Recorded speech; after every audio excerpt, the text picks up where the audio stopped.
In this video, we're going to talk a little bit about what happens when a group acts on itself by conjugation. So let G be a group. The conjugation action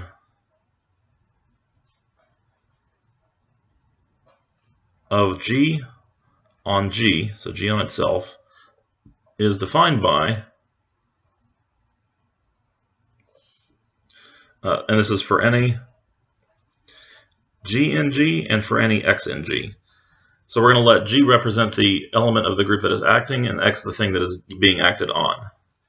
So here's how it works. G acts on X by sending X to the conjugate of X by G.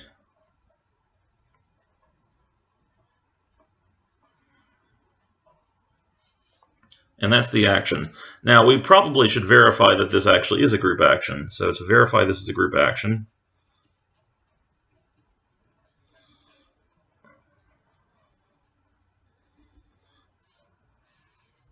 we need to do two things. First of all, we need to check that the identity of G acts on each X by sending it to X for all X in G. And number two, we need to check that GH acting on X is the same as G acting on the result of H acting on X for all X and for all G and H in G. Okay, and each of these is really just a calculation. So first of all, let X be in G. Okay, so X is going to be the thing being acted on. Then the action of the identity on X is just conjugate X by the identity. So that's 1 times X times X, times the identity inverse. And the identity inverse is just the identity. So that's identity times X times the identity. And that's just X. And that's what we wanted to show.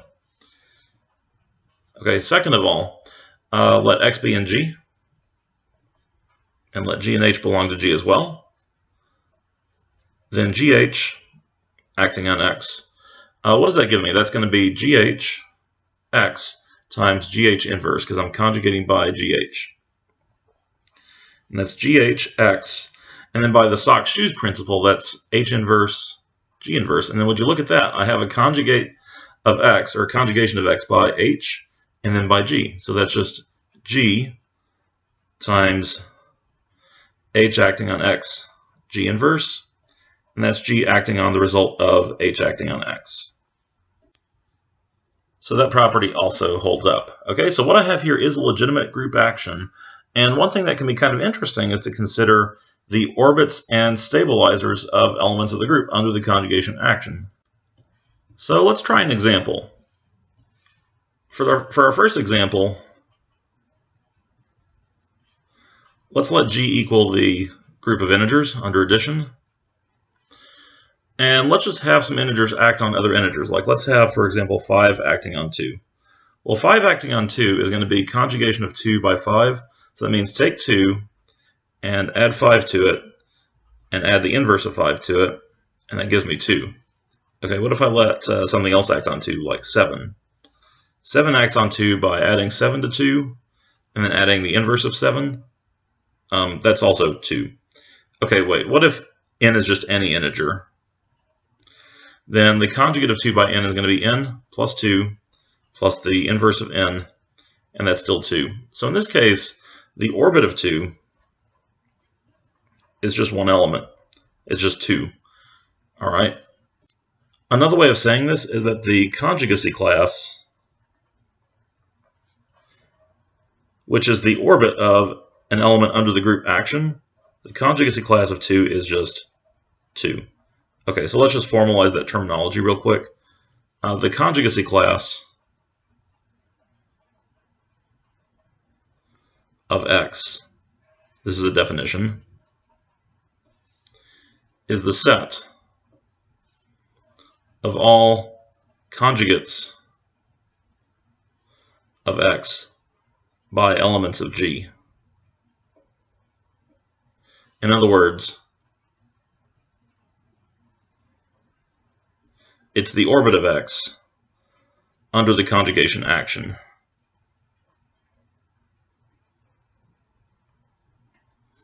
Okay, So that's one example, and even though this example appears to be pretty boring, conjugating an integer doesn't really do much to that integer. Let's also talk about the stabilizer of 2.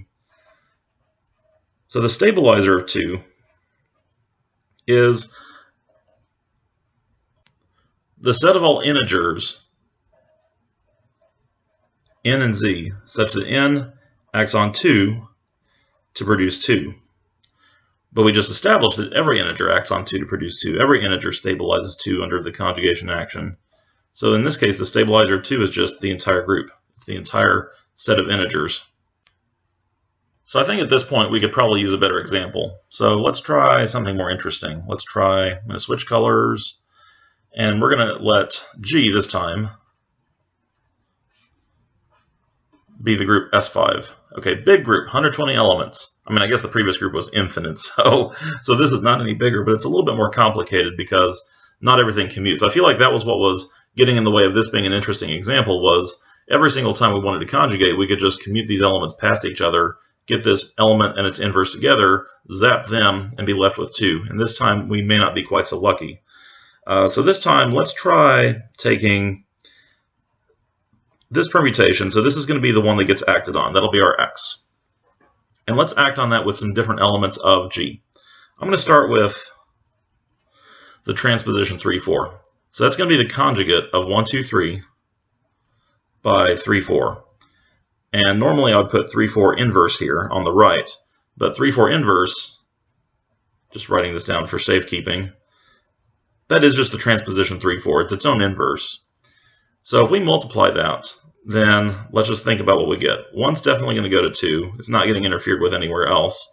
2 goes to 3 in this middle cycle, and then 3 gets passed over here where 3 goes to 4. So I believe 2 altogether is going to go to 4. And then 4 is going to have quite the journey. 4 is going to go to 3 here, 3 gets passed over here, 3 goes to 1, 1 gets passed over here, and then 1 does nothing. So I think 4 goes back to 1. And then 5 definitely doesn't seem to do anything here, so 5 is going to stay put, and that means probably 3 is going to have to stay put as well, but let's check. 3 goes to 4, 4 gets past here, does nothing, 4 gets past here, goes back to 3. So 3 does nothing here. So 3, 4, acting on 1, 2, 3, produces the permutation 1, 2, 4. Okay, let's try a different one now. What if we tried 2, 3, 5, acting on 1, 2, 3? So that's going to be 2, 3, 5, conjugating 1, 2, 3. So we're going to have 2, 3, 5 inverse over here. The inverse of 2, 3, 5 is 2, 5, 3. All right, I'm just going to go ahead and work out very quickly what the product is here. I'm not going to make you follow my calculation. If you want to try, then you should pause the video and see if you can figure out what this would be. But I believe that 1 is going to go to 3. 3 is going to go to 5. 5 is going to go to 1. And then 2 is going to stay put. 4 is going to stay put as well. There's no 4 here. So I think this is it. All right, so that time we got 1, 3, 5. What if we try this? What if we try, I don't know, what else would be interesting? Let's try 1, 5, 2, 4, acting on 1, 2, 3. Okay, so now this time we've got a product of 2 transpositions. So that's going to be 1, 5, 2, 4, conjugating 1, 2, 3. And then the inverse of 1, 5, 2, 4. Because these are 2 transpositions and they're disjoint, the inverse is just going to be the inverse of this times the inverse of this. So that's going to be 1, 5, 2, 4 over here as well. I mean, I guess technically I should write down 2, 4, 1, 5 because when we invert in reverse order, but because these commute with each other, it doesn't matter whether these go this order or the other order. Okay, I'm going to work out the product of that. That's going to be, let's see, this time I'm going to have 1 going to 5 and then back to 1. So I think 1 stays put this time. And what does 2 do? 2 is going to go to 4 and then go back to 2. Okay, what does 3 do? 3 goes to 1, 3 goes to 5. 5 goes to 4, I believe. And then 4, what does 4 do? I think 4 goes back to 3, and I think 1 and 2 stay put. And at this point, I want to try and notice a pattern in what's going on, because this pattern is going to be helpful as we figure out, because we could just try conjugating 1, 2, 3 with every element of G, but that would take 120 calculations, and this thing, This app seems to get unstable after about 12 minutes, so I think a project that takes 3 hours isn't going to be viable in one of these videos. But I think that we could abstract enough of a pattern from these three examples to figure something important out about what happens when we conjugate 1, 2, 3 with any element of G.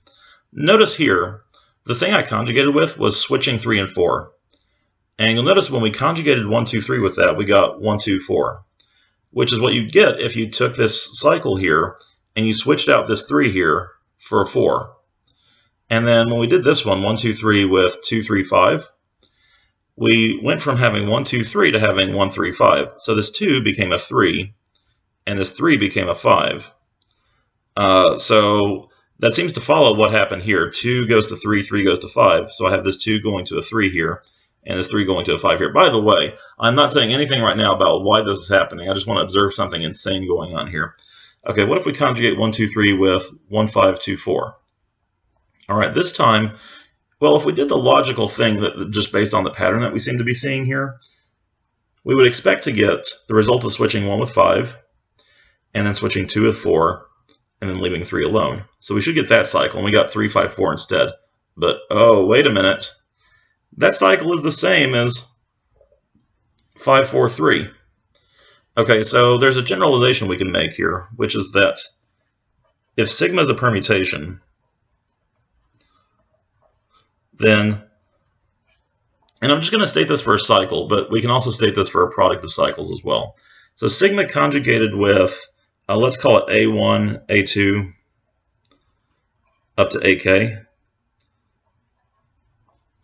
is going to be sigma of A1, sigma of A2. So it's going to be a cycle of the same length, but this time the elements have been replaced according to what sigma does to them. And by the way, this is a theorem. This is actually a clean statement of a theorem that you could prove. I'm not going to bother proving it here because it's not the main point of this video, but you actually could try proving that. But a corollary of this is that every conjugate of a 3 cycle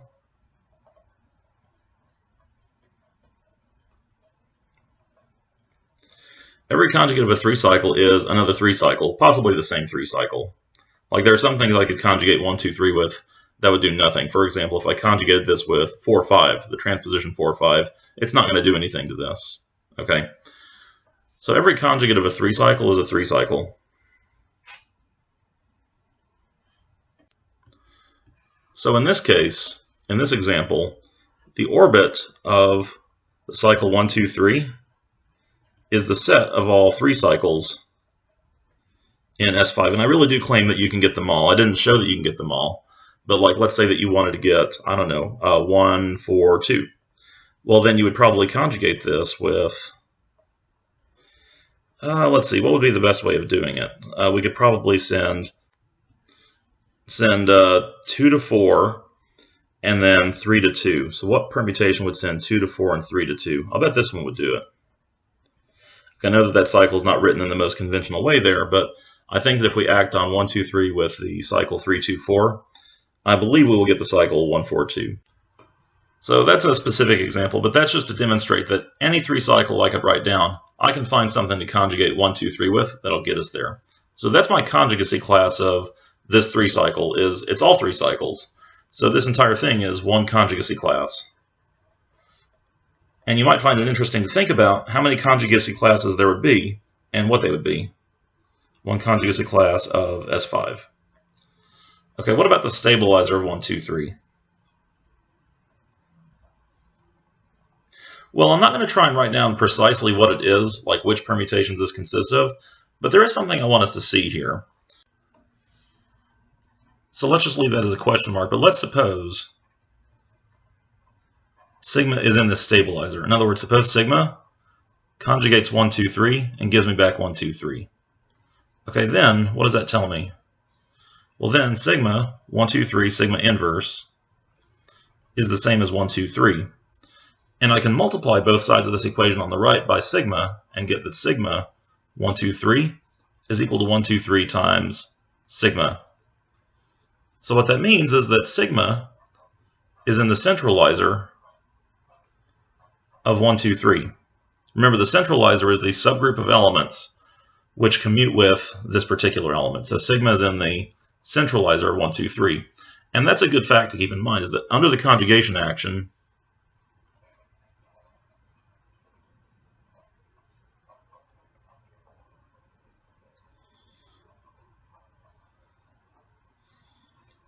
stabilizers, or let's just make this more particular, the stabilizer of x is equal to the centralizer in G of x. And that's a good thing to keep in mind for the next video.